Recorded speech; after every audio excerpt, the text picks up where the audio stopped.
Capodanno, secondo tradizione, ad Agrigento una folla festante ha accolto il 2020 in piazza Vittorio Emanuele con il concerto di Ghe Pequeño.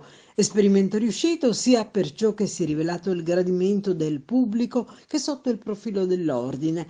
E chi ben comincia è alla metà dell'opera, si dice. Un inizio molto soddisfacente per il sindaco Firetto che, operazione elettorale come qualcuno ha detto o no che sia stata, è riuscito a chiudere l'annoso problema dei precari del comune che proprio giorno 31 hanno siglato il contratto di stabilizzazione a tempo indeterminato. Circa 180 persone utilizzate da 30 anni che hanno giustamente festeggiato il travagliato obiettivo raggiunto.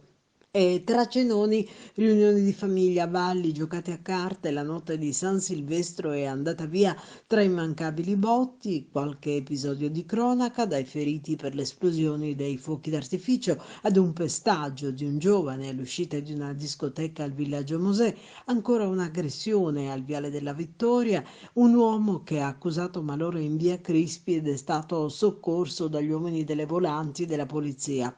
Ieri sera poi il consueto appuntamento al Teatro Pirandello con il concerto di Capodanno che ha chiuso i tradizionali festeggiamenti dell'apertura di un nuovo decennio.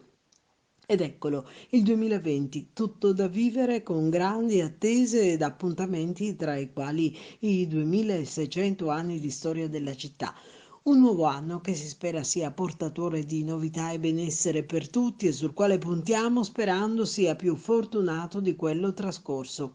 Ma forse gli anni sono sempre uguali, a cambiare devono essere gli uomini ai quali giriamo l'esortazione ad essere migliori. Ancora a tutti un buon 2020.